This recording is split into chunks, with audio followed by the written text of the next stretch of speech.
Bienvenue sur DMG TV, les histoires mystiques. Tu es nouveau sur la page, n'oublie pas de t'abonner, de laisser un commentaire, de liker et de partager. Je vais nous raconter une histoire, il y a un numéro à l'écran, c'est le plus 237 655 81 90 17. Envoie ton histoire par note vocale et on va jouer ici sur YouTube. On poste tous les jours sur YouTube à 12h00, la chaîne YouTube c'est DMG TV. Merci beaucoup, on va déjà commencer. Sachez que ce qu'on fait c'est pour sensibiliser. N'oubliez jamais de laisser un like. Merci. Donc, première histoire. Bonjour à tous, bonjour à toute la famille DMG, bonjour, j'espère que vous allez bien. Je suis de la Côte d'Ivoire et je suis mariée à un homme qui est très spirituel. Quand je dis qu'il est très spirituel, c'est quelqu'un qui déjà m'a beaucoup aidé quand j'étais souvent dans des situations vraiment bizarres avec des histoires que j'ai eues avec mes parents. Principalement mon père qui avait marié une femme qui était vraiment dans le mysticisme, qui était vraiment dans les histoires occultes. Et je venais de perdre ma mère. Je la faisais que 40 jours et après, mon père s'est remarié avec cette dame. Donc, j'ai rencontré mon mari juste un an après le mariage de mon père avec cette dame-là. Pourquoi je dis cette dame-là et je ne dis pas ma petite maman ou ma maman? Parce que j'ai vécu beaucoup de mauvaises choses avec elle. C'est vrai qu'il y a eu parfois des bons moments, mais quand même, ce que je retiens à travers tout ça, c'est que il y a eu beaucoup de mauvaises choses qui se sont passées. Et bien plus. Mais ça, je vais revenir et vous expliquer ça un peu plus tard.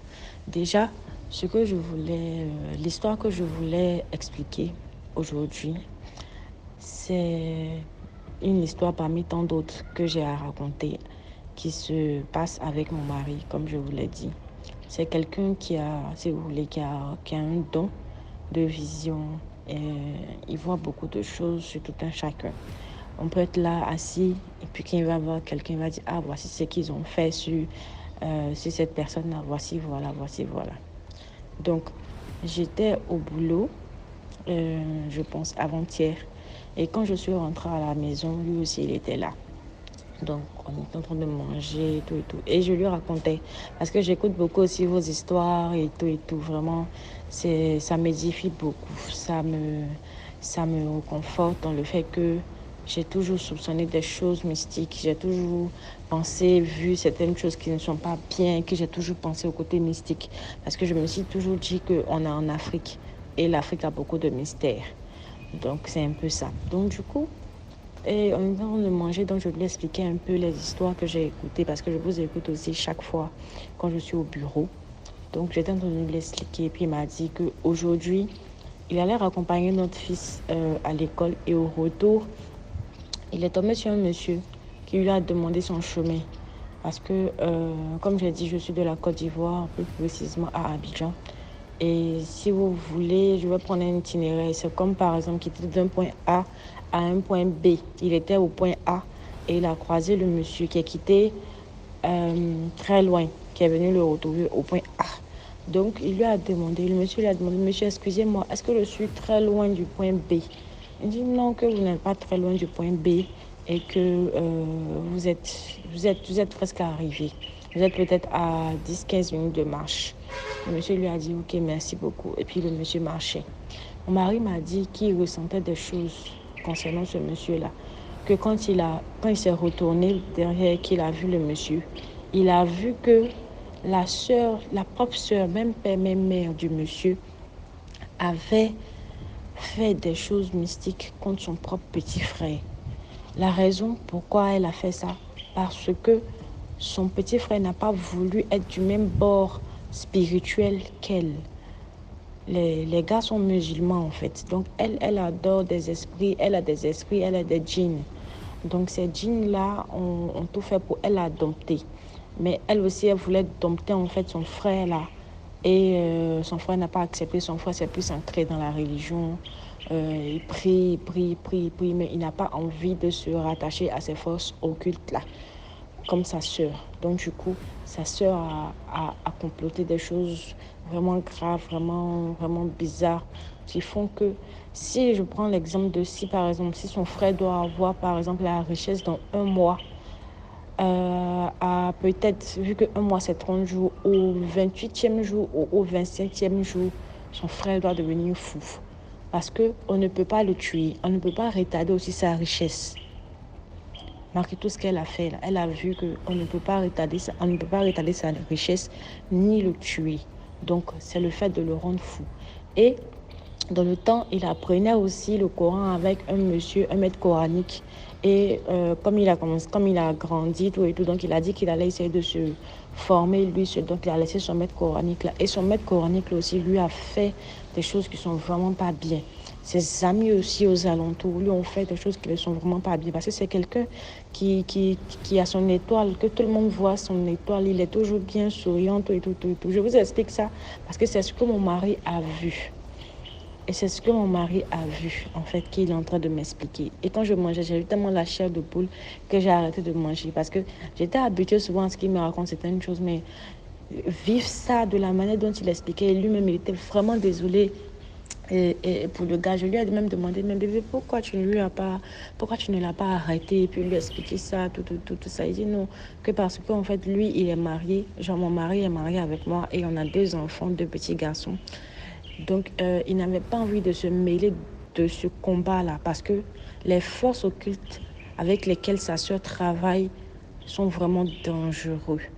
Vraiment, vraiment dangereuses. Parce que ce sont des djinns, des génies, des démons à qui on fait couler du sang humain. On fait couler du sang humain pour pouvoir les satisfaire, pour pouvoir les prier, pour pouvoir les rendre grands, pardon, grands. Donc, c'est vraiment, ça sera vraiment compliqué. Lui n'a pas peur de pour lui-même qu'il y ait des répercussions sur lui s'il aide le gars, mais il a peur du fait que euh, ces forces-là se retournent contre nous, c'est-à-dire moi et ses enfants. Donc, raison pour laquelle il n'a pas parlé. Et il a vu aussi, il m'a dit qu'il a vu aussi que là où le jeune partait, c'est-à-dire au point B, là où le jeune partait, il allait rencontrer un vieil homme. Et ce vieil homme-là, c'est lui qui allait pouvoir l'aider, qui va lui expliquer un peu tout ce qui se passe dans sa vie et tout et tout. Et que ce vieil homme-là va vraiment, vraiment l'aider, va lui expliquer un peu ce que sa sœur lui a fait. Et que même, il va tellement l'aider qu'il va devenir son guide spirituel. Et qu'il va commencer à lui donner des prières, des zikrs. Chez nous, on dit des zikrs, des zikrs pour qu'il puisse zikrer tout, tout. Et que même sa sœur qui lui fait du mal, ses amis vont commencer à lui faire du bien sans qu'eux-mêmes, ils ne se rendent compte. Vous comprenez? Sans qu'eux-mêmes, ils ne se rendent compte. Donc l'histoire m'a vraiment touchée. Parce que comme je vous ai dit, c'est mon mari, c'est mon mari et il y a plein, plein, plein de choses que j'ai à vous raconter et vraiment, donc c'est un peu ça ma petite histoire. Et je pense que la morale de l'histoire, c'est de faire vraiment attention. C'est de faire vraiment attention et de toujours prier Dieu. Vraiment, de toujours prier Dieu, de faire attention à tout le monde. À tout le monde. Parce que dans cette vie d'aujourd'hui, là, comme on le dit, chien mange chien. Donc, c'est de faire vraiment attention à qui on côtoie, à qui on s'adresse et la manière, analyser aussi, en fait, la relation avec les gens. Surtout, le principal, ce qui est le plus primordial, c'est de faire beaucoup attention et de prier. Surtout la prière, vraiment. Que Dieu nous protège et merci beaucoup. J'espère que je vais pouvoir monter un jour en direct et raconter une histoire. Merci beaucoup et bonne soirée. Merci beaucoup pour l'histoire. Là, on va passer à la deuxième histoire. Oui, bonjour tout le monde. Mon nom est Kamara Amadou. J'habite en France. Mon histoire a commencé en 2021.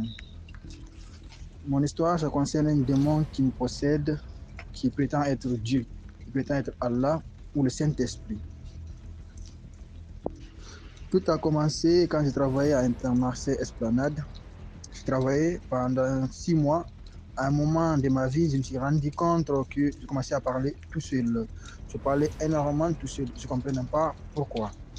À part ça, un jour est venu, je me suis décidé d'écouter le Coran. Quand je me suis décidé le Coran, j'ai senti un énorme brûlir dans mon corps. Et j'ai senti qu'il y avait quelque chose qui bougeait dans mon ventre. Et du coup, ce jour-là, j'ai arrêté le Coran. Le lendemain, je suis parti au boulot, mais j'étais très en colère, très furieux. Comme s'il y avait quelqu'un à l'intérieur de moi qui était en colère. Et puis je reviens à la maison, j'écoute de nouveau le Coran. Je sens aussi de nouveau un brûlir à l'intérieur de mon corps. Je sens un brûlir à l'intérieur de mon corps. Et j'arrête le Coran. Et là, quand la nuit est tombée, et là, je sens la présence de 6 personnes dans ma chambre, dans mon appartement. Et je ne sais pas ce qui se vers 23h, je me réveille, je vois la présence de 6 personnes, dont il y avait des filles et des garçons. Okay, c'était le premier contact que je rentrais avec ces démons en contact. Mais ils ne savaient pas que je pouvais sentir leur présence. Et quelques semaines passent, je sens régulièrement la présence de ces démons. Et quand la nuit tombe, je me faisais agresser régulièrement de la part d'un de ces démons qui est un garçon comme moi, une sorte de ce qu'on appelle un mari de nuit, une femme de nuit qui m'agressait. C'était une sorte de mari de nuit parce que je suis un garçon. Lui aussi c'était un garçon, donc c'était une homosexualité. Genre, je me faisais agresser sexuellement pendant très longtemps. Pendant plusieurs mois, je me faisais agresser. Je me retrouvais paralysé la nuit, je ne savais pas pourquoi. Je me retrouvais souvent paralysé la nuit, je ne savais pas quoi faire. Je retournais au boulot, je me mettais à parler tout seul, comme si j'étais fou. Je ne savais pas qu'est-ce qui se passait. Et un jour, je me baladais sur les réseaux sociaux, sur Internet. Je tombe sur une vidéo qui me dit comment savoir si on est possédé ou pas. Et j'ai décidé de vérifier si bien on est possédé ou pas. On m'a demandé d'écouter le Coran. Quand j'ai écouté le Coran, j'ai très mal réagi. Mon corps souffrait, il y avait du brûlis qui sortait. Il y avait mon corps qui souffrait comme si je brûlais en fait. Et du coup, après ça, je décide d'aller voir un imam pour faire ce qu'on appelle le ruqya.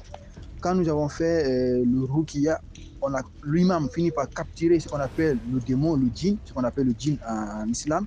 Ils ont eu une conversation avec nous. On m'a dit qu'on m'avait fait de la sorcellerie, on m'a fait manger de la sorcellerie depuis en Afrique, où il est venu avec cette sorcellerie. Du coup, après ça, je suis rentré à la maison, mais les attaques n'ont pas cessé, les agressions nocturnes continuaient, je recevais régulièrement des agressions nocturnes en pleine nuit, je dormais. Et puis, 6 mois qui passent, puis 8 mois, en 2022, tout a commencé de nouveau. Là, j'étais assis chez moi, je sens encore toujours la présence de quelqu'un qui me suit, quelqu'un qui est avec moi et dans ma maison, que je ne voyais pas. Et je finis par insulter cette présence parce que j'étais énervé. J'insulte le démon ou le djinn qui est avec moi, je le dis, je le traite de sale démon. Ok? Et ce démon me répond automatiquement, je ne suis pas un démon, tu ne m'insultes pas comme ça. Okay? En ce moment, je réponds à ce démon, je dis que si tu es un démon, nous avons commencé à avoir des conversations. Et plus tard, je me suis excusé envers le démon. Je lui ai dit, je me suis excusé pour tout ce qui se passait, par rapport à tout le brûlé qui s'est passé. Lui aussi, il s'est excusé. Il m'a proposé de signer un pacte avec lui. J'ai refusé. Il m'a proposé de pousser avec lui dans mes rêves. Il m'a proposé d'être son amant dans les rêves, de baiser avec elle dans les rêves. Il y en avait plusieurs, ils étaient 6, il y avait des garçons et des filles. Il y avait parmi ces 6, il y avait le garçon qui m'agressait nocturnement, mais la fille, elle ne m'agressait pas. Du coup, quand j'ai découvert et que je suis rentré quand je les ai découverts et que je suis rentré en contact avec eux, la fille, ce qu'on appelle la djinnia, me propose d'être marié avec elle. Et du coup, j'ai refusé. Et on est resté en communication pendant une semaine. Il me présente quelqu'un qui prétend être Dieu. Okay? Cette personne, c'est un démon comme eux qui prétend être Dieu, qui ressemble à un humain, qui est noir comme toi et moi, qui porte des vêtements jaunes, des chaussures jaunes avec des logos du soleil, avec une sorte de couture sur son gorge. Et celui-là, il se présente à moi, il prétend être Dieu, qui lui, il est Dieu, le Saint-Esprit. D'accord? Et je commence du coup à parler avec cette personne, ce démon qui prétend être Saint-Esprit. Au début, il a réussi à me convaincre qu'il était Dieu. Et du coup, il me dit qu'il m'a choisi comme prophète. Ok? Il m'a dit qu'il m'a choisi comme prophète. Je devrais être prophète pour propager sa nouvelle religion, qu'il m'a choisi comme prophète. Et du coup, il a commencé à mettre ce qu'on appelle une épreuve. Il m'a demandé qu'il fallait que je fasse un test, voir si je serais un bon prophète ou pas du tout. Il m'a demandé de choisir quel est mon prophète préféré. Je lui réponds que c'était Moïse. Il me dit qu'il serait comme Moïse, il y aurait des disciples et tout. Mais il m'a mis des conditions. La première condition, c'est de taper les fesses des femmes au dehors. Ok, ça commence à être un peu bizarre. d'un démon qui prétend être Dieu. Il me demande d'aller taper les fesses des femmes au dehors. Bon, au début, je l'ai obéi, je l'ai fait. Et puis, il m'a demandé de boire l'alcool. Il m'a demandé de coucher avec des filles. Il m'a dit si j'arrivais à avoir beaucoup de disciples quand je proposerais sa religion, il m'a proposé de coucher beaucoup avec les filles. D'accord? Et du coup, je trouvais que c'était beaucoup trop énorme, quelqu'un qui prétend être Dieu. Je ne pouvais pas. Et du coup, il commence à mentir. Il me dit qu'écoute, ce monde n'est pas réel, ce monde, c'est un ordinateur, c'est un jeu vidéo et que je suis contrôlé par des anges et que je suis contrôlé par des jeux vidéo. C'est le démon qui prétend être le Saint-Esprit. Il me dit ça. C'est le démon, il prétend être le Saint-Esprit. Il me dit que ce monde était comme un ordinateur et que lui, il contrôlait tout. Il était capable de toutes choses. Au début, il m'a montré quelques preuves, mais au fur et à mesure du temps, je me rendais compte que ce n'était pas Dieu, c'était un démon. À un moment, je me suis senti possédé. Il y a des amis qui sont venus à mon secours pour m'aider. Et du coup, après là, on m'a fait ce qu'on appelle le ruqya. Ils ont lu le Coran et tout et tout. Je me suis libéré de l'emprise du démon. Et puis, je me suis libéré temporairement de l'emprise du démon. Après ça, moi, je lui ai dit que je ne peux pas faire cette mission. Moi, je ne suis pas prophète. Je lui ai dit que c'est faux, c'est impossible. Le dernier prophète était Mohammed. Donc, moi, je ne peux pas être un prophète. Lui, il me répond que s'il est Dieu, il est Dieu. Je lui pose la question pourquoi je me faisais agresser nocturnement, pourquoi je me faisais agresser sexuellement de la part de notre démon. Il me dit que ouais, mais lui, il est Dieu. Qui peut être une fille, qui ne peut pas être une fille. Que lui, il me considère comme une fille. Donc, il commence à être hostile, il commence à être méchant, agressif, être très hostile, très agressif, très négatif envers moi. Du coup, j'ai refusé sa mission de prophétie qu'il m'a donnée. Là, un jour, il m'a demandé de l'aider à écrire un livre. J'ai refusé catégoriquement de l'aider à écrire ce livre. Et là, quand je l'ai refusé, la nuit, il s'est attaqué à moi. Tu vois? Et du coup, quand il s'est attaqué à moi, je lui ai demandé comment tu peux être Dieu et être aussi méchant que ça. Il me dit, il me propose de venir baiser avec lui au paradis. Si j'acceptais de me niquer devant le paradis, et ben, je rentrerai au paradis gratuitement. Il m'a garanti que j'allais rentrer au paradis à condition de baiser avec lui. Ok, ça c'est le Saint-Esprit, c'est un démon qui est qu'un garçon comme moi, un mâle. Il prétend être le Saint-Esprit, il me propose si je veux baiser avec le Saint-Esprit, ben, je rentrerai au paradis sans effort. Ok, et puis il y a son assistant qui est une démon, elle qui vient me proposer le mariage, me propose si je me marie avec lui, qu'il y aurait des enfants avec elle, que je rentrerai directement au paradis. Et l'histoire commençait à être très louche, très bizarre, je ne savais pas quoi faire. Je ne connaissais pas vraiment que c'était un démon au début. À fur et à mesure que l'histoire passait, il était très agressif. Je me retrouvais souvent avec de la méchanceté, avec des mots très désagréables de la part de ce démon. Et du coup, je suis allé à l'église pour demander aux gens à quoi ressemblait le Saint-Esprit. On me dit que le Saint-Esprit était une énergie pure. On m'explique à quoi ressemble Dieu dans la Bible. Et lui, il vient me dire, le démon qui peut être le Saint-Esprit, je vois qu'il n'y a pas une correspondance. Je comprends directement que ce n'était pas le Saint-Esprit, mais c'était un démon. Le démon commence à mentir, à manipuler en disant que non, que le livre c'est un test, que Dieu est noir comme toi et moi, tu vois. Toi tu es noir, moi je suis noir, et que Dieu est un homme noir, il ressemble à un humain qui a la peau noire comme toi et moi, et que c'est lui Dieu. Je suis allé à la mosquée aussi pour vérifier à quoi ressemblait l'apparence de Dieu. Là où ça m'explique, je vois que l'apparence ne correspond pas. Et du coup, le démon, il se mettait à m'attaquer du coup à l'intérieur de mon corps. Il attaquait mon cœur. Il attaquait mon cœur, comme s'il allait bouffer mon cœur, mais sans le bouffer. Et il s'attaquait à mon œil, mes organes, à l'intérieur de mon ventre. Je sentais que le démon-là, il bougeait partout. Le démon-là, à ce moment, il a commencé à parler à l'intérieur de ma tête. Je commençais à être un peu comme fou. Et je sentais que j'allais être comme fou. Et j'ai décidé d'aller voir une église pour faire l'exorcisme, pour voir si ils peuvent m'aider, pour comprendre qu'est-ce qui m'arrive, est-ce que j'ai vraiment affaire à Dieu. Et là, on m'explique comme quoi Dieu est plus grand que tout ce qui existe dans l'univers. Dieu ne peut pas être là et qu'on ne peut pas voir Dieu. Et du coup, je me rends compte de nouveau, j'ai affaire à un démon qui me trompait, qui m'essayait de me faire passer pour un prophète, alors que je ne suis pas un prophète. Du coup, il me demandait d'avoir, ce démon me demandait d'avoir des relations sexuelles avec l'autre démon, qui est sa servante. Il me disait que si je couchais avec elle, j'allais avoir le paradis et que je n'allais pas passer par le pont Sirat. À condition de coucher avec lui, il me proposait d'être homosexuel avec lui en fait.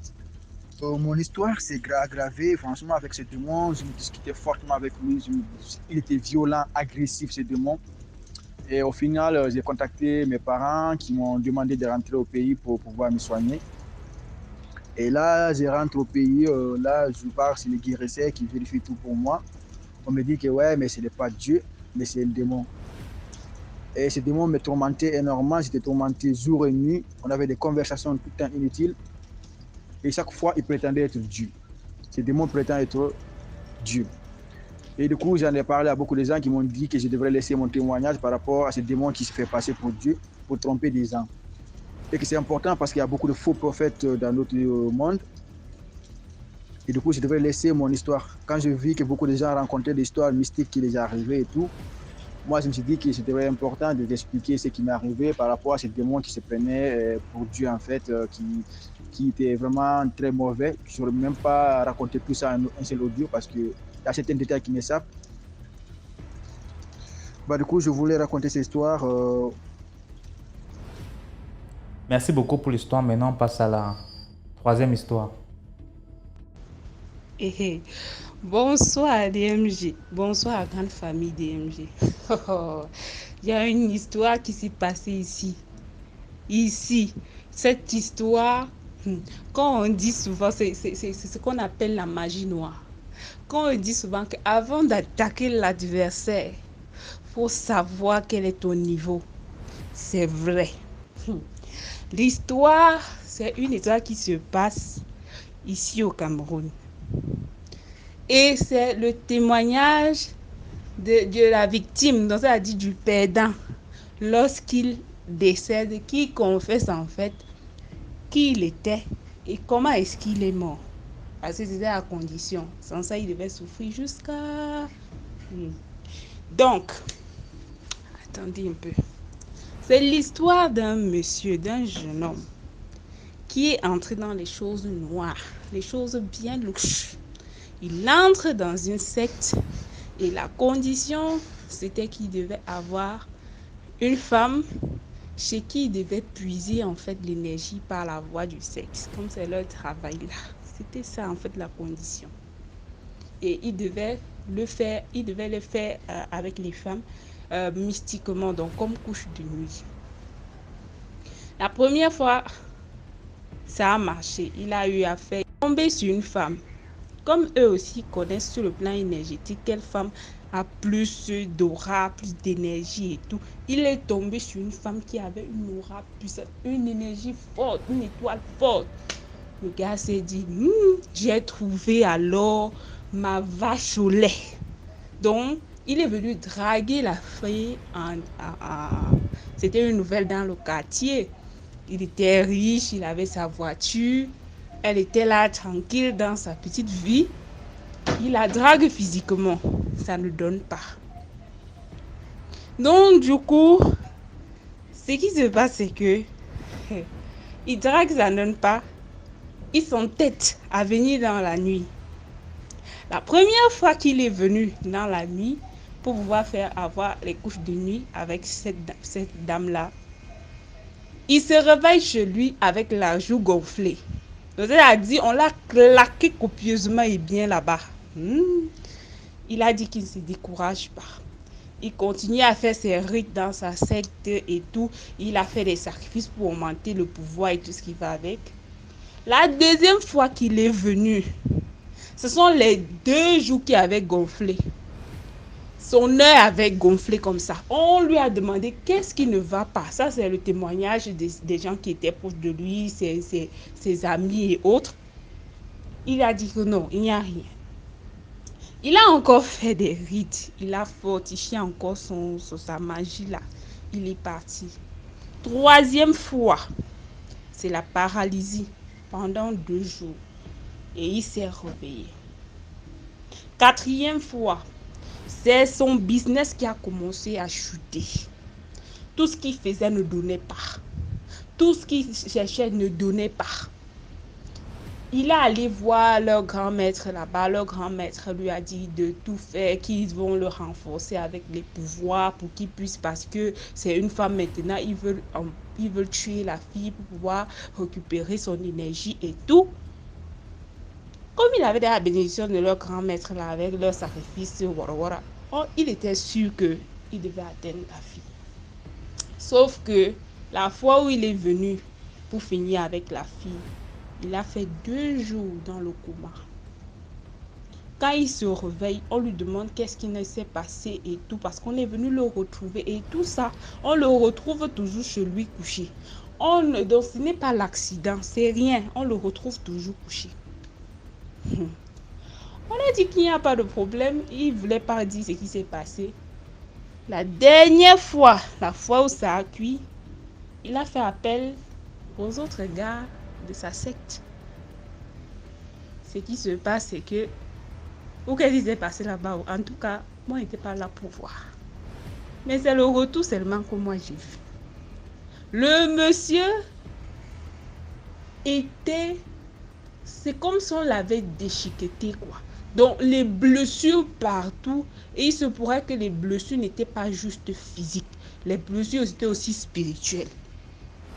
C'est où il avait tellement mal, il était mal, il disait comme ça brûle, elle nous a eu, elle nous a eu, elle nous a eu, ça brûle. Oui, il criait, il criait. C'est ses proches qui disaient, qui t'a eu? Qu'est-ce qui s'est passé? Dis-nous ce qui s'est passé. Il dit que j'en ai marre, je souffre trop. Ça, c'est 2 mois après. J'en ai marre, je souffre trop. Il dit il souffre, il dit qu'il souffre, il ne supporte plus. Il brûle tout le temps. Qui veut se libérer? Mais la seule libération, c'était qu'il parle. La seule libération, c'était qu'il parle. Entre-temps, s'il parlait, il devait mourir. De l'autre côté, il avait mal. Qu'est-ce qu'il a fait? Il a préféré dire donc la vérité. C'est où il a donc expliqué que dans la nuit, il se levait, il partait, il faisait les couches de nuit aux femmes pour prendre leur énergie et tout. Mais sauf qu'il est tombé sur une, celle-là l'a traité copieusement et bien. Et la dernière fois où ils sont partis, c'est le feu qui les a brûlés, lui et leur maître même en question.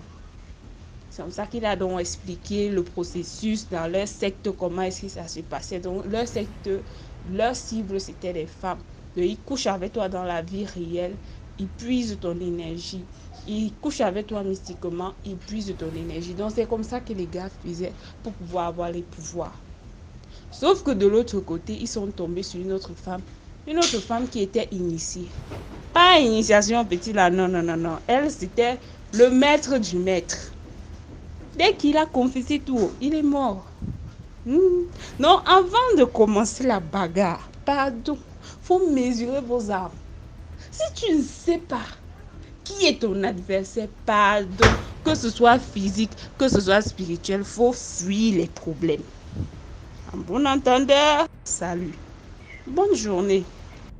Merci beaucoup pour l'histoire. Maintenant, on passe à la 4e histoire.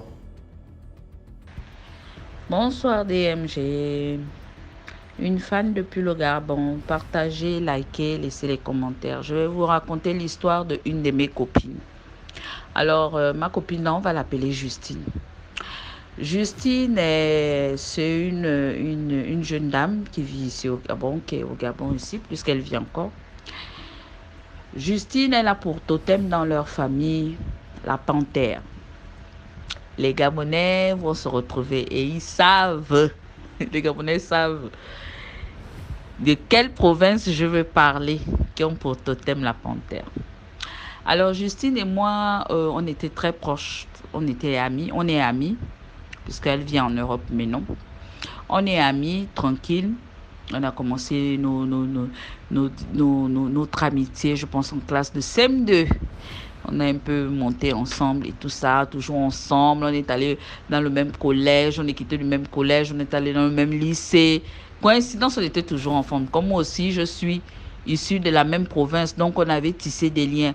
Bizarrement, on était nés le même mois et le même jour, mais à des heures différentes. Moi, je suis plus grande qu'elle.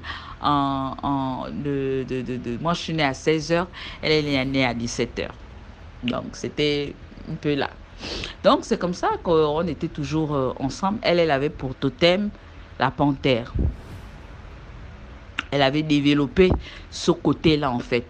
De cette province-là, la majorité des femmes et des hommes qui sont dans cette province-là ont ce totem-là. Mais ça dépend maintenant de la manière dont tu développes ça. Il y a certains qui le développent de leur manière, il y a d'autres qui le développent de leur manière. Bref. C'est comme ça que Justine va à mariage dans une autre province aussi, dans un autre truc. En allant au mariage là-bas et tout, la belle famille, elle est rentrée dans une belle famille où c'était vraiment, c'est pas possible. Il y avait la haute sorcellerie. Quand Justine rentre dans ce mariage-là, le mari savait que Justine avait ses choses. Et la femme aussi savait que son mari, Justine savait aussi que son mari avait ses choses. Donc, lorsque Justine accouche de son premier fils, ils ont leur rituel qu'ils font. C'est comme ça que le mari a fait ses rituels à son fils et tout ça. Quand Justine dit, bon, comme toi tu as fait de ton côté, il faut bien que moi aussi je fasse de mon côté parce que cet enfant-là, il est issu de telle famille et de telle province. Le mari refusait. Justine a dit, ok, elle en a fait un peu une histoire là. Sa famille l'a dit, laisse le père de l'enfant et tout ça. Justine a laissé. Le deuxième enfant, toujours la même chose. Le troisième enfant, toujours la même chose. Donc, le quatrième, quand elle tombe enceinte du quatrième enfant, c'est comme ça qu'elle dit à son mari que, ah, ça fait 3 grossesses que je fais l'eau chaude ici. Moi, la quatrième grossesse, là, moi, je vais aller faire ça chez ma mère. Je vais me rendre chez ma mère, je vais accoucher là-bas. Le mari a dit, ok, il n'y a pas de souci.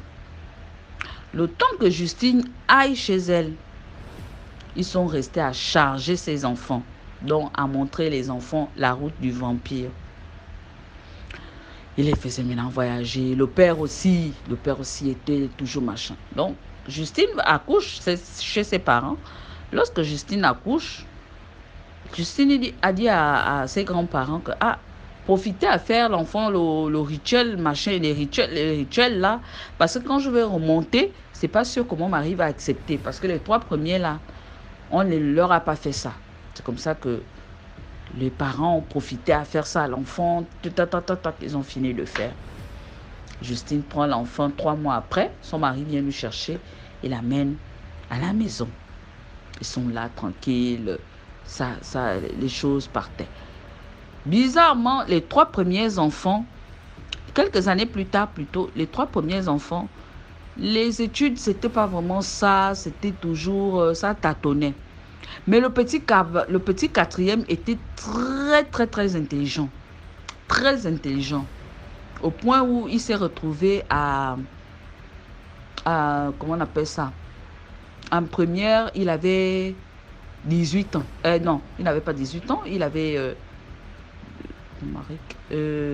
je pense, 16-15 ans. Il s'est retrouvé en première. Il allait vite avec les études. Il a évolué. Quelque temps après, il a eu son bac et tout ça. Donc, lorsque le père allait pendant les vacances, il n'amenait jamais le petit quatrième. Il amenait toujours ses 3 enfants. Parce que les 3 enfants, c'était ses préférés. Et il savait pourquoi il aimait les 3 enfants. La maman, elle ne faisait pas les différences entre les enfants. Elle aimait toujours ses enfants. Mais par contre, les enfants ne supportaient pas trop leur mère. Donc, un jour, comme ça, ils sont en train de faire à manger et tout. La mère demande à la fille, comment, va piler comment on appelle ça, la boulette à ton père. Donc, piler comment on appelle ça, la banane. La fille dit, non, moi, je ne vais pas piler la banane. En fait, la fille était devenue un peu comme la rivale de son père et de sa mère et tout ça. C'est comme ça que la mère se fâche. La mère lui dit, mais attends, toi tu te prends pour qui dans cette maison? C'est pas parce que tu es grande et tout. La mère parle comme toutes les mamans et tout. C'est comme ça que la petite lui lance que toi tu vas me faire quoi? Tu penses que ton petit vampire là peut me faire quelque chose? La mère dit, hein, le vampire de qui? Ça s'est passé comme ça. Elle m'a même appelé ce jour-là pour me dire ça. Je dis, ah, ce sont les paroles des enfants. Mais sinon, lorsque le tout va se calmer, tu fais asseoir l'enfant, tu appelles l'enfant. Donc, ça se passait toujours comme ça. C'est comme ça qu'un jour, les enfants, en faisant leur voyage astral, ils sont tombés. Boum. Leur avion de nuit, je ne sais pas où, L'avion de nuit tombe, boum. Quand l'avion de nuit tombe, l'aîné des enfants, il a fait une mauvaise chute. Donc quand il fait la mauvaise chute, 2 jours après, dans le monde réel, l'enfant va grimper sur un manguier. L'enfant tombe sur le manguier. Oh, ça ne va pas. Oh.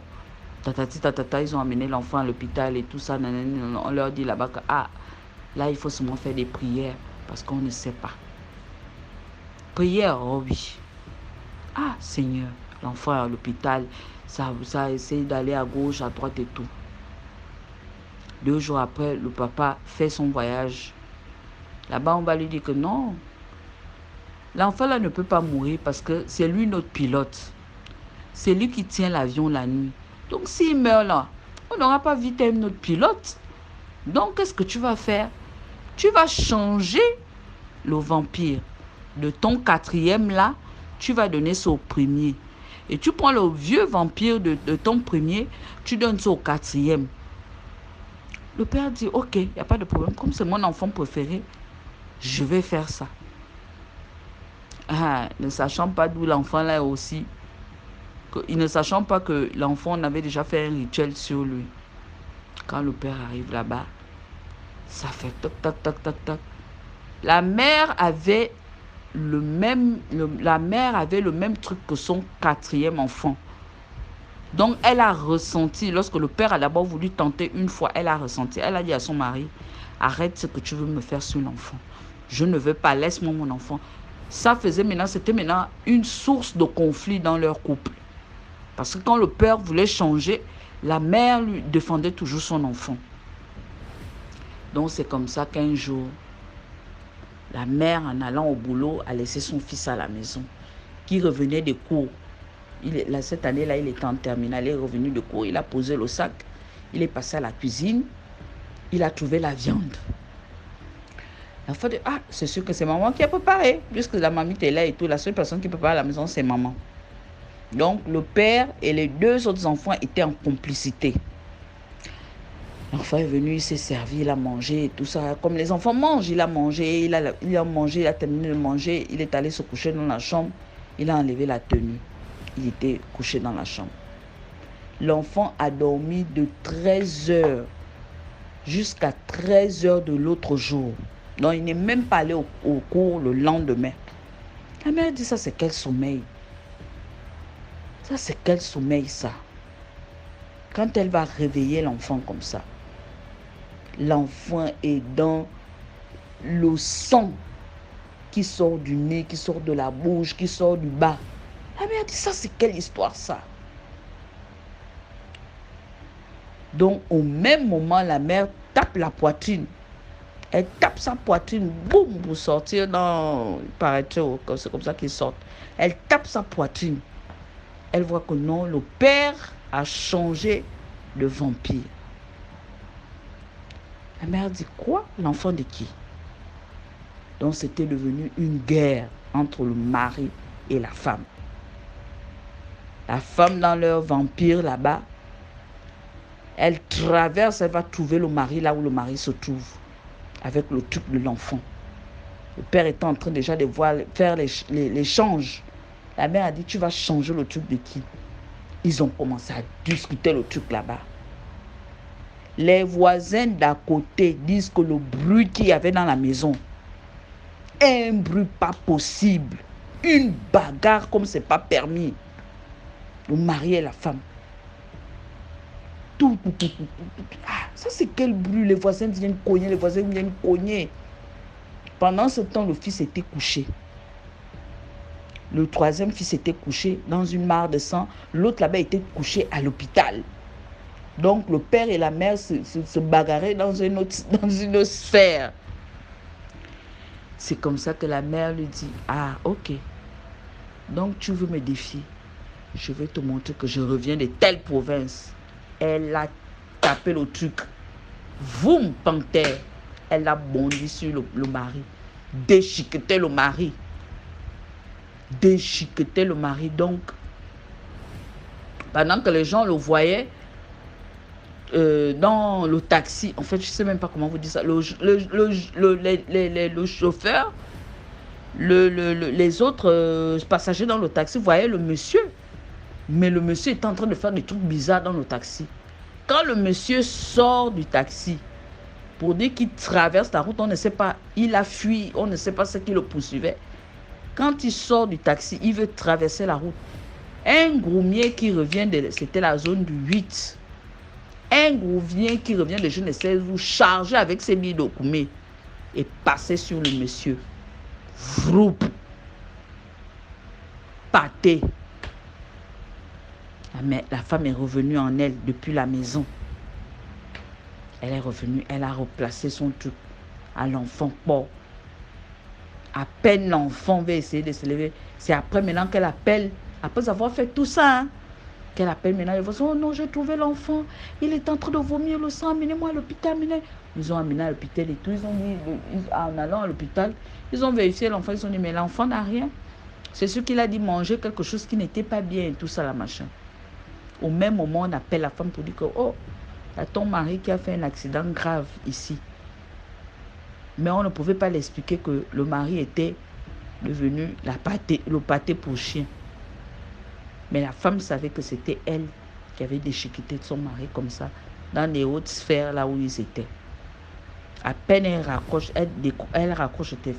le téléphone sonne. Quand elle décroche encore, on lui dit non, son enfant même, son premier, qui est couché à l'hôpital, qui est tombé du manguier, ils ont fait l'accident dans les hautes sphères, est décédé aussi. Donc la dame s'est retrouvée avec 2 corps. On n'arrivait pas à expliquer ça. C'est quelques années après que ma copine me fait signe de l'histoire. Depuis la France, elle m'appelle de la France puisqu'elle vit maintenant en France. Elle me dit, tu te rappelles qu'il y a eu ça. J'ai dit oui, parce que je l'avais assisté pendant ces 2 décès-là. Elle me dit, bon, assois-toi, je vais te dire. C'est comme ça qu'on a fait, c'est comme ça. J'ai dit, quoi? Elle me dit, oui, j'ai géré ça comme ça. C'est comme ça. Et son fils, son 3e fils, il vit en France, il travaille en France, il fait tout en France. Parce qu'après l'enterrement du mari de son premier enfant, de son premier fils, elle a essayé d'encadrer les 2 autres qui sont restés, mais les 2 autres, ça ne pouvait pas, parce qu'eux, ils faisaient partie d'un autre monde. Les 2 autres sont restés du côté paternel. Elle a pris son premier fils. Elle est partie en France, elle a refait sa vie. Et voilà, c'est comme ça qu'elle m'explique ça. Elle m'a expliqué ça récemment, là, ça fait peut-être 1 semaine. Elle m'a expliqué que non, voilà ce qui s'est passé réellement. Je dis, donc tu es comme ça. Elle me dit, maman, elle me dit, nous tous on a ça. Mais ça dépend de la manière dont tu l'utilises. Il y a des gens qui l'utilisent de la mauvaise façon. Il y a des gens qui l'utilisent de la bonne manière. Donc, ne négligez personne et faites toujours attention. Même votre propre mari, même votre propre femme, il ne faut pas faire confiance. Faites confiance en Dieu. C'est à lui seul qu'on doit faire confiance. Sur ce, partagez, likez, laissez les commentaires. Une fan depuis le Gabon. Merci beaucoup pour l'histoire. Maintenant, on passe à la 5e histoire. Salut la communauté DMG. J'espère que tout le monde se porte bien. Que Dieu bénisse chaque activité de chacun. Frères et sœurs, continuez de demeurer dans le Seigneur. Priez. Priez et jeûnez. C'est très important. DMG, j'espère que vous allez bien. Bon, je vais raconter ma petite histoire que j'ai vécue moi-même. J'en ai plein, mais je pense que DMG aura le temps un jour de jouer ça.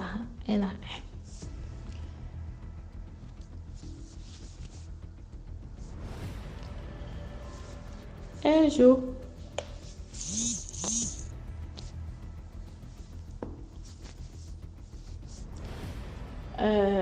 moi et mon chéri, On a déménagé. L'histoire, j'avais déjà raconté ça. C'est la suite de l'histoire. Voilà.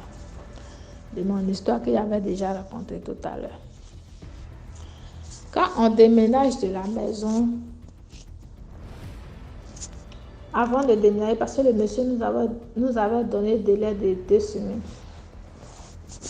Vu que nous aussi, on n'avait pas la caution en question sur place, il faut chercher la caution. Mon mari ne travaille plus. C'est moi, je vendais des jus pour pouvoir subvenir aux besoins de la maison. On mangeait dedans, on faisait tout dans le petit jeton qu'il gagnait. Donc, ça fait que ça ne pouvait pas atteindre l'an de caution maintenant.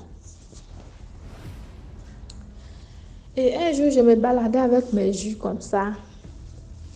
Je suis arrivée dans un autre quartier. Voilà. De Yopougon. Quand j'arrive, les gens achètent mon jus, tout et tout.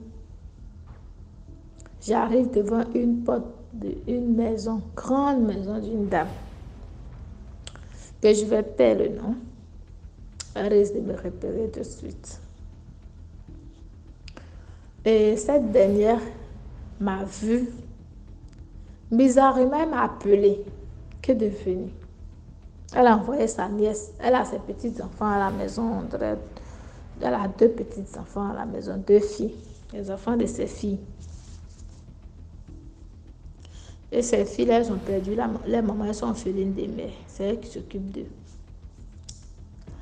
Cette dame, quand je suis arrivée, il y avait des gâteaux tout. Elle a acheté le gâteau, elle a acheté le bissap. Et elle m'a dit, ma fille, ça va. Elle dit, ah maman, ça va, oh, ça va. Bon, la dame, à côté de sa maison, elle avait construit des studios en face de sa villa, qui était encore en pleine construction. Il n'y avait même pas du carreau dedans. Mais elle avait mis le ciment, les trucs comme ça. Quand j'ai vu la maison, il n'y avait même pas de plafond. Elle a juste mis le portail et le ciment. Excusez-moi, je suis un peu fatiguée. Et quand je tourne mon regard vers la maison me frappe à l'œil. Vu que nous aussi, on était dans le besoin d'une maison. Et puisqu'on est un peu serré et puis c'est précipité, je pense que ce genre de maison d'abord, en attendant, pour nous secourir, en attendant qu'on trouve mieux. Et j'ai dit à maman que, la maman là, que maman a dit oui. Elle dit, tes maisons là, c'est pour toi les maisons? Elle dit oui. Que non, elle a fini de construire sa maison en construction, mais elle n'a plus d'argent pour terminer. Donc, elle met ça en location comme ça, mais en bas prix, à un prix bas.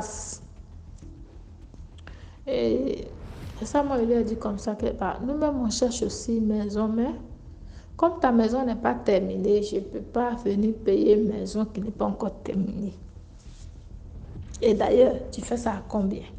Elle me dit non, quand vous prenez la maison, c'est vous-même qui terminez, et puis pendant que vous terminez, vous ne payez pas maintenant. On coupe ça dans vos cautions, tout. Ça dit, vous arrangez la maison et on coupe ça dans pour elle. Ça dit, l'argent qu'on devait lui donner là, on coupe ça dedans, un peu. Et quand j'ai vu, j'ai dit, mais ça c'est fantastique, ça, c'est bon. J'ai dit, maman, ta maison, vraiment, elle me plaît. Je ne sais pas ce que j'ai vu sur la maison, mais bizarrement, je regarde la maison et je suis tombée amoureuse de la maison. J'aimais la maison. Pour rien comme ça. Et j'ai choisi une chambre. Elle m'a dit, non, c'est que moi, j'ai choisi là. Cette chambre, elle est déjà prise. Que de prendre une autre à côté. Je dis à la maman que non, moi, c'est celle-ci qui m'a plu. Vous voyez, c'est celle-ci qui m'a plu. Mais si je ne veux pas avoir cette chambre, alors ce n'est pas la peine. La vieille commence à insister. Non, ma fille, je veux que ce soit toi, tu prends la maison. Elle dit, mais qu'est-ce qui s'est passé? Pour moi, puisqu'on est un peu dans les difficultés, et puis j'ai prié. Donc, je me suis dit, bon, le Seigneur a exaucé mes prières, en fait.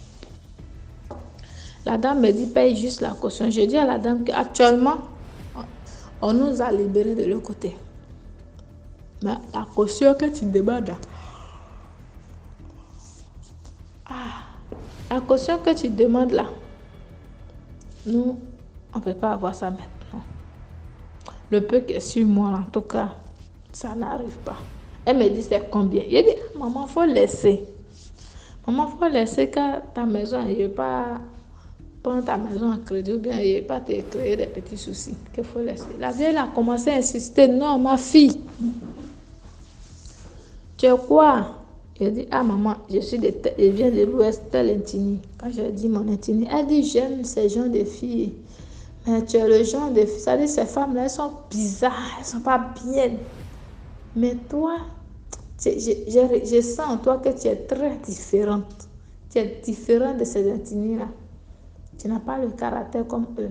Je dis, ah bon, elle dit, oui, tu es bien, des trucs comme ça. En tout cas, je ne sais pas pourquoi, mais ton comportement me plaît. Je veux que c'est toi. Ça dit, au lieu de moi qui va chercher maison, c'est moi maison coûterait moi maintenant. Elle a dit à tout prix de prendre sa maison. Qu'elle veut que ça. Elle dit, je veux que ça soit toi qui prennes la maison. Dis à ton mari. Même si ça peut prendre un crédit, il n'y a pas de problème.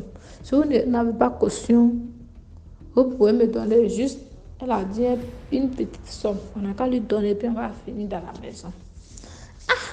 Moi, j'ai vu occasion comme ça, j'ai dit, c'est bizarre. Bon, vu qu'on a un peu, il y a pression aussi sur nous de l'autre côté. On ne sait pas où aller nos affaires. J'ai réfléchi, elle dit d'accord, j'ai réfléchi, je vais en parler d'abord avec mon chéri. Elle dit d'accord, je m'en vais. Je parle à mon chéri.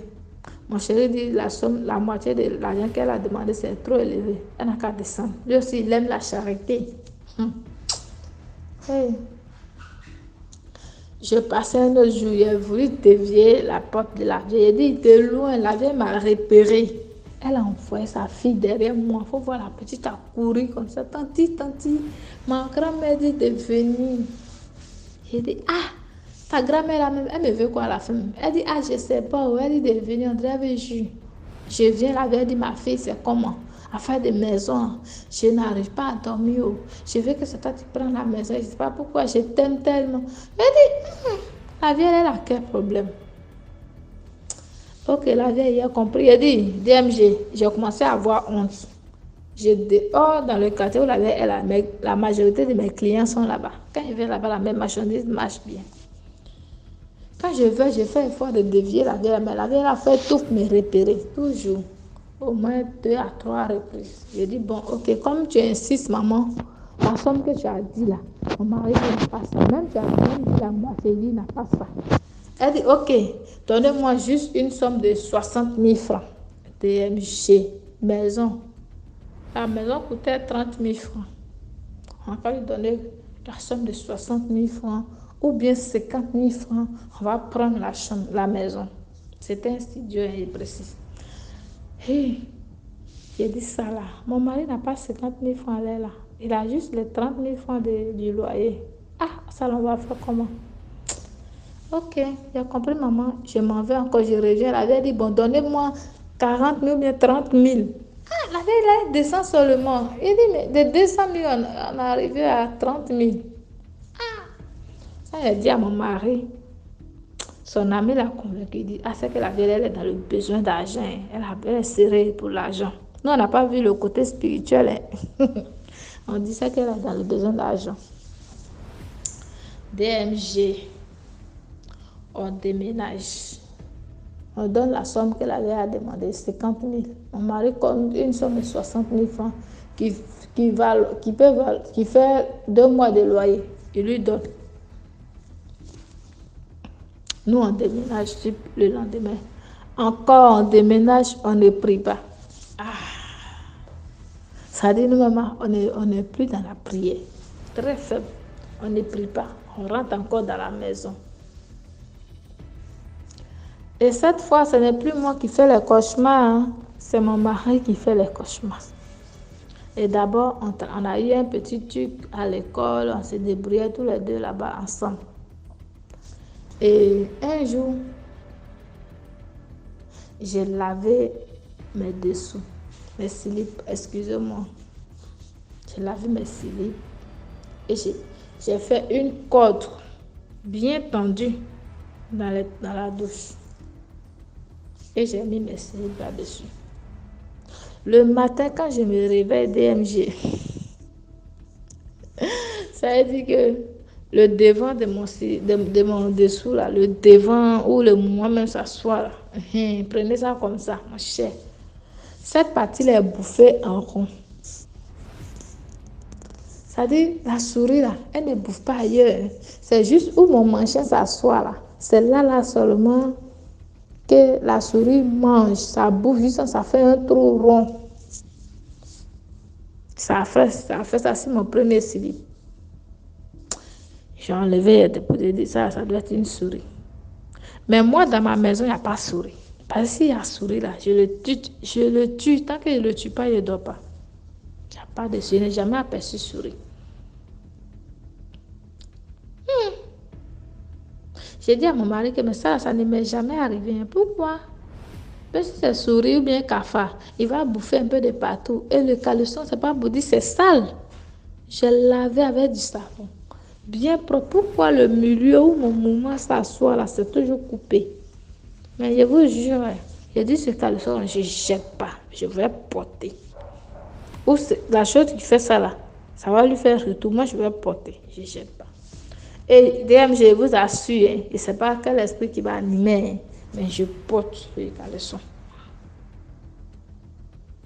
Jusqu'à...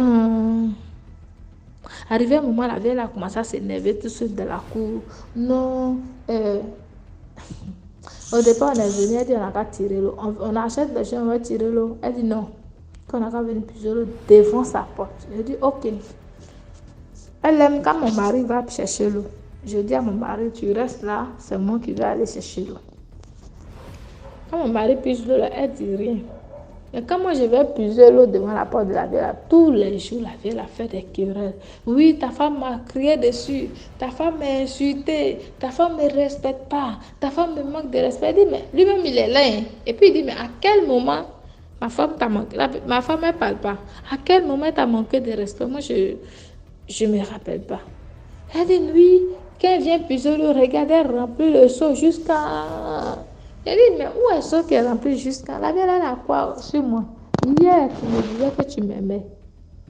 À cause de ça, tu as tout fait pour que je vienne chez toi. Je vienne chez toi. Maintenant, aujourd'hui, je suis chez toi. Je ne sais pas ce qui s'est passé. Tu me détestes. Je t'ai fait quoi? Elle dit, bizarrement, elle me dit, elle ne sait plus. Hein, c'est que sur nous, les gens de l'Ouest, elle ne nous aime pas. Que moi, mon intimité, elle ne nous aime pas. Voilà. D'ailleurs, même elle a fait une erreur d'accepter que nous, on vient chez elle. Elle dit, ah, la vieille l'amour. Là, j'ai commencé à soupçonner. Elle dit comme ça, mon mari, que tu as vu mes dessous qui sont en train de me faire manger là. Je t'ai dit la dernière fois que ce n'était pas simple.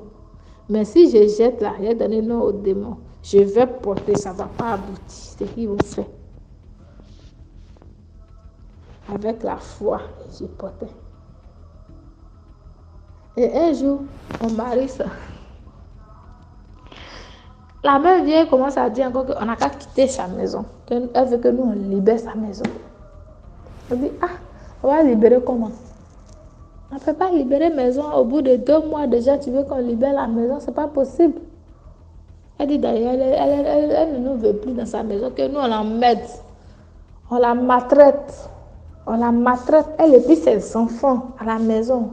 Elle dit, mais qu'est-ce qui ne va pas? On te maltraite comment? Elle dit, oui, depuis que vous êtes arrivé ici, là, vous me maltraitez, moi et mes enfants. Après, la vieille se lève avant d'aller au commissariat, la nuit, la veille de où elle devait être. Après, elle va aller au commissariat. Elle ne nous a pas dit, hein. Elle ne nous a pas dit. Après, elle va envoyer la police de gré de force pour nous mettre dehors. Pourtant, on est venu chez elle 2 mois. Elle avait nous libérer. PM, je vous assure, on ne fait pas de discours à les gens. Moi, je suis à la maison comme ça, ici dans ma chambre. Ma maison est studio. Il y a la télévision, il y a mon téléphone. Je suis dans la maison, sur le téléphone, jusqu'à je ne sors pas. Je n'ai pas de camarade. Mais qu'est-ce qui se passe? Je ne comprends rien. Qu'est-ce qui n'a pas marché? Et la vieille, mon mari a fait un songe. La nuit, on dormait, lui, il rêve. Dans son rêve, Il dit, il a vu une vieille. Il a dit quoi? Mais il a vu une vieille qui vient. Elle lui dit, oh, il a oublié, Seigneur. Ça fait longtemps. En 2016, ça s'est passé. 2016, 2017. Elle lui dit, mon fils. Il dit, la vieille, elle s'est voilée. Et puis elle lui dit, mon fils, dans le rêve. Elle lui dit, oui. Sur la route, elle lui demande, tu vas où? Il dit, ah, lui, il a son oncle qui est malade dans le rêve. Lui, s'en rend visite à son oncle. Et la dame lui dit, donne-moi ce que tu as. Et il dit à la vieille, mais c'est quoi j'ai et puis je vais te donner. Je ne peux pas te donner ce que j'ai. Et la vieille commence à lui dire, si tu ne me donnes pas ce que tu possèdes, tu ne me donnes pas ce que tu as, alors c'est moi, je vais te prendre. Et dans le rêve, il tourne, il voit son oncle qui vient. Dans le rêve, d'abord, il dit dans le rêve, il a fini de discuter avec la dame est partie. Et lui, c'est comme si dans le rêve, il est parti à la maison. Il a trouvé son oncle à la maison. Et son oncle, il explique à son oncle ce qu'il a vu en route dans le rêve. Son oncle lui dit, va demander pardon à la vieille là. Va lui demander pardon tout de suite. Et lui dit à son oncle que jamais je ne pourrais demander pardon à cette dame-là, que je ne la connais pas. Je ne sais même pas c'est qui. Et puis, je ne sais pas ce que je lui dois. Je n'ai rien pour qu'elle me dise de lui donner ce que j'ai. Je ne peux pas lui donner quelque chose, alors je ne peux pas. Je ne peux pas lui demander pardon. Et son oncle lui dit, ok, si tu ne lui demandes pas pardon, ce qui va t'arriver, moi je ne suis pas dedans. Va lui demander pardon parce que la vieille, c'est ta tante. Dans le rêve, il dit, on ne peut pas lui dire c'est ta tante. Donc, si tu ne lui demandes pas pardon que les histoires viennent, lui n'est pas dedans. Il dit, lui, il ne va pas. Et c'est comme ça qu'il s'est réveillé. Non, il dit d'abord, c'est comme ça. Il voit, excusez-moi, en fait, ça date de longtemps, quoi. Donc, j'ai peur un peu les parties. Il me trompe, je saute, quoi. Et la dame lui dit, il s'en va voir la vieille avec son oncle. Il dit son oncle l'a accompagné là-bas. Et son oncle lui dit, il faut t'engenouiller devant la vieille. Et lui dit, jamais, il ne peut pas s'engenouiller. Et la vieille s'est mise dans tout son état. Jean, elle voulait manifester son pouvoir. Et lui, il est tombé sur la vieille, il a sauté, bondi sur elle, et il a bastonné. Il a frappé la vieille correctement dans le rêve. Et c'est après là maintenant qu'il s'est réveillé. Et puis il m'a expliqué. Il y a un rêve qu'il a fait. La vieille, là, mon oncle me dit d'aller lui demander pardon. Moi, je ne sais même pas ce qu'elle vieille. Elle s'est voilée, on ne voit pas son visage. Il me dit, moi, de lui demander pardon. En tout cas, je ne l'ai pas loupé, je l'ai botté dans mon rêve. Et puis, on a pris pour rigoler. DMG, le lendemain soir. Ça dit, il a fait le rêve là hier nuit. Aujourd'hui matin, dans l'après-midi, la vieille là, est venue à une convocation pour nous. On a qu'à aller à la police. Elle nous dit de libérer sa maison, nous on ne fait pas. Et puis on la maltraite, on la frappe. C'est tout plein qu'elle allait porter, nous on la frappe avec ses enfants. Elle dit, mais la vieille elle insiste, qu'est-ce qui ne va pas au juste? Nous on s'en va répondre à la convocation. On nous explique que oui, la vieille dit, dame, je vous assure. Elle a sa grande petite fille qui était là. Elle a gamé toutes ses petits enfants qui sont venus en vacances chez elle. Qui étaient venus la saluer, elle les a gamés. Ils n'ont qu'à aller au commissariat. Arrivé là-bas, ils n'ont qu'à dire, quand on va leur demander, ils n'ont qu'à dire que oui, que nous on les a brutalisés. On les a frappés juste pour une cause de l'eau. On les a frappés. Ils n'ont qu'à dire oui. Comme ça, ils vont gagner. Donc, quand Eric, mon chéri, lui, il a fait le rêve, il s'est mis à genoux et il a prié. Il a prié sincèrement. Lui, il adore faire la prière. Il prie beaucoup. Et nous, on voit la vieille convocation. On s'en va répondre. C'est le jour où on partait. La fille de la vieille qui devait aller témoigner, sa grande petite fille là, a refusé. Ça dit, ils se sont entendus bien, mais le jour où nous, on devait partir répondre à la convocation, la fille a dit, elle ne va pas. Bizarrement, la fille dit, elle ne va pas. Et la vieille a commencé à insulter la fille, tu es bête, tu es mauvaise, tu es sorcière, et tout comme ça. La fille a dit, elle ne va pas. C'est comme ça, la fille approche mon mari pour lui dire, voici ce que ma grand-mère allait raconter au commissariat. Pour ne pas qu'elle arrive là-bas, elle vous piège. Voici ça. Elle a menti sur vous tout et tout. Moi, elle a demandé à tous les enfants. Vous voyez qu'elle a pris les enfants, elle veut partir eux. C'est moi qui ai dit aux enfants qu'ils ne peuvent pas me coucher. Par les soeurs, mes petites soeurs. Elle a dit aux enfants d'aller témoigner que oui, vous nous avez frappé, brutalisé, tout et tout. Et si c'est comme ça, ils vont vous enfermer. Et tu quand la fille a dit ça, on dit, moi et mon mari, on a vu ça dans la maison, on a commencé à rire. On est parti. La vieille, là, sincèrement, ce jour-là, elle était furieuse. Le commissaire, même là, c'est comme un amusement. Il dit, mais lui-même, il ne voit pas. Rien ne se passe. Et lui, il est là, la vieille vient la m'aider, lui, il ne comprend rien. Elle dit, elle veut quoi au juste? Tantôt, la vieille lui dit, non, je ne veux pas qu'il libère ma maison, je veux qu'il paye ma maison. Bon, on dit, ok, mais la vieille, on ne te doit pas. On te donne ton argent chaque fin du mois sans problème. Elle dit, non, que nous, on lui doit, on n'a qu'à payer sa maison.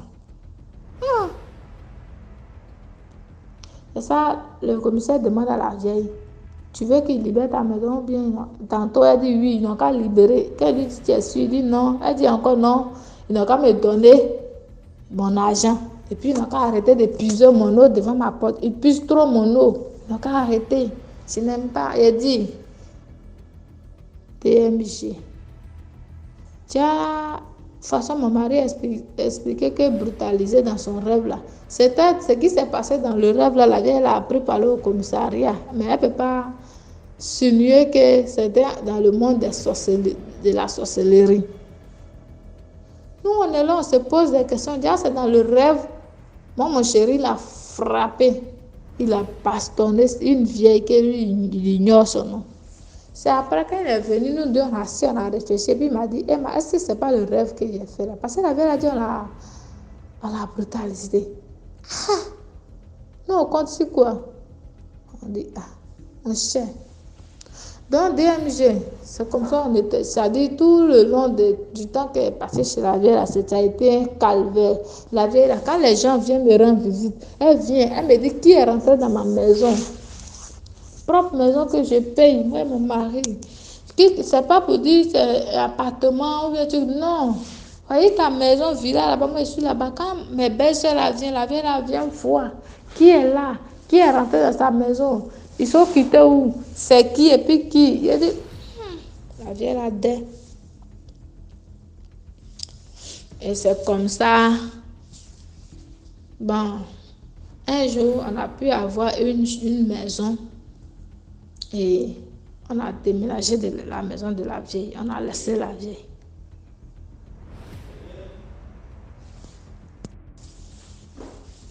Donc, DMG, je ne sais pas ce qui, en réalité, moi, je suis forte d'esprit. Voilà. Je sais en âme et conscience que je suis beaucoup combattue. Mais je prie beaucoup aussi, mais je garde ma foi à l'Éternel. Vous voyez. Donc, je vais dire quoi à mes frères et sœurs? Si vous prenez une maison, il y a des personnes qui disent non, viens prendre la maison, des trucs qui vont t'attirer dans la maison. Avant de partir là, priez beaucoup. Parce qu'elle a dit, mon mari n'a qu'à lui donner je ne sais pas, tu vois, ce qu'il a. Bon, entre nous, il a quoi qui la concerne. Tu ne le connais pas, c'est ton locataire. Vous voyez. Donc, ça vous dit, la morale de l'histoire, c'est de prier beaucoup, prier et jeûner dans les maisons avant de rentrer. Merci. Bonne soirée à vous. Merci beaucoup pour l'histoire. Maintenant, on passe à la 6e histoire. Bonjour à tous, bonjour à la communauté DMG. Je viens pour vous raconter une histoire qui s'est passé dans un village. Et c'est quelqu'un de proche qui m'a expliqué cette histoire. Voilà, c'est des gens connus, c'est des gens que je connais. Voilà, qui ont vécu cette histoire. Bon, il se trouve que c'était deux femmes qui avaient des deux meilleures amies qui vivaient dans un village. Et ces deux femmes étaient tellement proches qu'elles s'expliquaient tout, elles se disaient tous les secrets de chacune, l'autre le savait. Et lorsque elles partaient faire le commerce, les deux voyageaient ensemble pour faire le commerce et elles étaient vraiment inséparables. Les enfants, tout le monde se connaissait. Vraiment, c'était deux femmes qui partageaient tout, comme on peut dire. Et il y a une qui est tombée malade parmi les deux. Et avant de mourir, elle s'est confiée à sa copine. Elle a dit à sa copine, ah voilà, je vais bientôt partir. Tu sais que ça ne va pas. On a tout fait, ça ne va pas. Mais comme j'ai des rivales et que mon mari ne sait pas tout ce que je garde comme bien, je te confie mes poudres d'or, mes bijoux, mes trucs en or que j'ai, je te les confie. Et si un jour je ne suis pas là, donne à mes enfants. Tu appelles mes enfants, tu te caches, tu leur donnes tous mes biens. Pour ne pas que ma famille dilapide, ou bien mes rivales, ou bien mon mari dilapide. Donc, tu donneras ça à mes enfants. Sa copine lui a promis qu'il n'y a pas de problème, je le ferai. La dame est décédée et ils ont fini les funérailles et tout. Lors du funérail, il y a les gens de la famille qui demandaient « Ah, si vous avez des biens de la dame, si vous devez à la dame, si elle vous doit venir en parler et tout, on va régler avant qu'on ferme le deuil. » Je pense que c'est comme ça se dit, je pense. Et bon, ceux qui devraient dire soit la dame leur doit ou elles doivent à la dame, tout le monde a remboursé. En tout cas, tout s'est bien passé. La dame, après, elle n'a jamais appelé les enfants de sa copine pour leur dire « Ah, voilà ce que votre maman m'a laissé pour vous donner. » Jusqu'à ce que ses enfants grandissent. Ses enfants s'épapillent partout et ils grandissent. Mais ils n'ont jamais su que leur maman avait de l'or, avait tout ça, ses bijoux en or et tout. Elle avait remis à quelqu'un. C'est resté comme ça. Pendant des années plus tard, c'est-à-dire la chose est passée, je vais estimer quelque chose de, on va dire 20 ans plus tard. La dame a commencé à perdre, elle, ses enfants. Elle avait 7 ou 8 enfants. Chaque année, elle pouvait perdre 2 enfants. L'autre année, 1 enfant. L'autre année, 2 enfants. Et les gens ont commencé à se poser des questions. Ah, mais cette dame-là, ces enfants qui sont actuellement, d'autres travaillent, ils sont bien, ils ne font que mourir. Est-ce qu'elle n'est pas une sorcière? Ils ont commencé à dire partout, la dame est une sorcière. Il y a d'autres de ses enfants qui ont arrêté de l'approcher, qui ont cherché à la fuir. Mais ça, ils décidaient. Chaque année, 2 décèdent, 1 décède. En tout cas, la dame a commencé à perdre ses enfants. Elle-même, elle ne comprenait rien. Elle pleurait. Elle n'est pas sorcière. Elle pleure. Elle va dans les lieux de culte. Elle prie. Elle fait dire elle n'est pas sorcière. Ce n'est pas ce qui arrive à ses enfants. Mais avant ça, elle avait perdu son mari avant. Donc, bon, bref.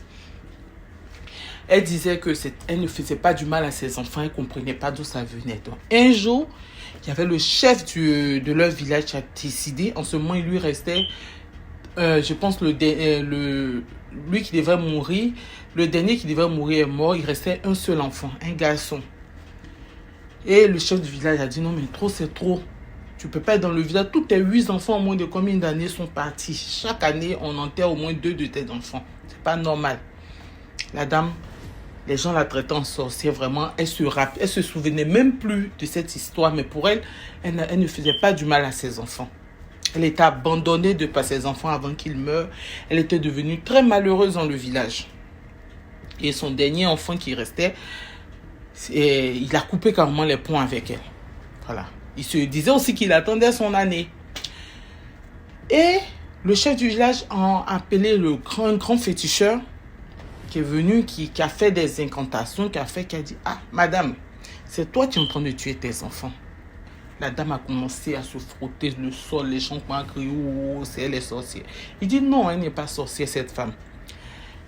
Dans les années passées, tu avais eu une amie qui t'a confié de l'or, des bijoux en or, de l'or et tout ça. Et elle t'avait dit de remettre ça à ses enfants. Tu n'as jamais remis à ses enfants. Tu as profité de ce or-là pour valoriser tes enfants, pour faire du bien à toi, tes enfants, à ta famille. Tu n'as jamais regardé ces enfants. Ces enfants ont souffert aujourd'hui. Ils se sont débrouillés seuls aujourd'hui dans le monde partout. Et toi, tes enfants ont réussi. Maintenant, l'or les réclame. L'or que tu as pris, ça les réclame. Mais tu seras la dernière à partir. C'est-à-dire que ça va tuer tous tes enfants, mais c'est toi qui seras la dernière à partir. Si on ne fait pas des sacrifices et tout ça. C'est là que elle s'est souvenue qu'elle avait vraiment pris de l'or de sa copine. Pour elle, elle avait volé, c'est vrai, mais pour elle, elle était passée là-dessus. C'était rien. Ils ont fait des sacrifices, ils ont payé des bœufs, des moutons, cabris, fait des sacrifices. Et c'est là que cette histoire-là s'est arrêtée. Donc son dernier fils, que je connais très bien, il vit, mais il a coupé avec elle. Elle vit seule dans le village. Sa petite maison, sa petite cabane, elle fait sa plantation. Elle est vraiment livrée à elle-même. Elle seule, elle n'a plus personne, on peut dire, comme enfant auprès d'elle. Elle est seule. Et voilà, c'est une femme qui est triste. Voilà, je ne sais pas si elle est encore vivante, mais dans les années, peut-être 5 ans en arrière, je l'avais vue. Elle était vivante. Maintenant, là, je n'ai plus de nouvelles, donc je ne sais pas si elle est vivante ou si son fils est revenu près d'elle. Mais je sais que son fils avait coupé avec elle. Et personne de la famille ne sait où est son fils. Voilà. Donc, c'est l'histoire que je voulais partager avec vous, DMG. Et je peux dire que la leçon de cette histoire, c'est que quand on te confie quelque chose, quand quelqu'un a confiance en toi, l'amitié, que ce soit quand la personne est vivante ou la personne est morte, il faut être honnête dans tout ce que tu fais. Dans tout ce que tu fais, tu dois être honnête. Tu devrais remettre de l'or, on t'a remis quelque chose pour remettre à des enfants. Comme la dame ne vit plus, tu profites de ce bien-là. Or, ce n'est pas pour toi. Et tu profites en plus en même retirant ces enfants de tout ça et que tu valorises toi tes enfants avec quelque chose qui ne t'appartient pas. Dans la vie, ne pensons pas que quand les gens meurent, ils partent directement. C'est pas du tout ce qui partent et qui pardonnent tout. Il y a des gens qui sont là, il y a leur sang qui réclame. Il y a des gens qu'on tue, que leur sang réclame. Il y a des gens on tue, ça va passer, mais il y a des gens que quand quelque chose les arrive, en tout cas ça remue, c'est pas facile. Donc faisons attention à tout ce que nous faisons. Veillons à être honnête, à être correct dans tout ce qu'on fait, de telle sorte qu'on puisse protéger en tant que femme aussi nos descendants. Merci à vous et je reviendrai avec une autre histoire. Merci. Voilà, c'était tout pour aujourd'hui. J'espère que vous avez aimé la vidéo. Connectez-vous sur la deuxième chaîne YouTube à 15h00 pour une nouvelle histoire. Merci, portez-vous bien, passez une très bonne soirée. Voilà, ciao, à demain à 12h pour une nouvelle vidéo.